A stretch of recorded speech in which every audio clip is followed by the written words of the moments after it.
Toigire hari ugima wa mwiri kuria Thibitarĩ wa Agha Khan mucini munene wa Nairobi ni uruguritie mũtambo wa kĩrĩu wa kuhura mbica wa mũigana wa ciringi milioni 800 uria gukorwo gũteithĩrĩria hari kũrigita mũrimũ wa cancer. Mũtambo uyu no uria urakũrĩkana ta True Beam Radiotherapy na uria urahuthira njira ya AI uteithagĩrĩria arigitani kumenya haria mabatie kũrigita hatari gwĩciria noguo kunyihia urigiti uyu kuma maita 20 nginyagia maita 10 noguo kunyihia ona mathina mangi maria mangenyita mũrwaru thabara-inĩ ya gwetha urigitani.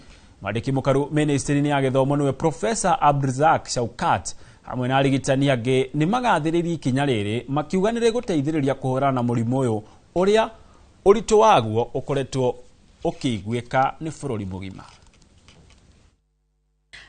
The radiotherapy was being given from fixed angles, and now we have a machine that will continuously rotate around the patient, delivering the beam as it modulates, and that allows us to be more conformal to the size and shape of the tumor.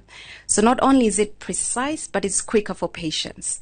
And that means shorter time on the treatment couch. It means less side effects. It is a demonstration of science, research and technology, and innovation can transform healthcare systems and ultimately save life.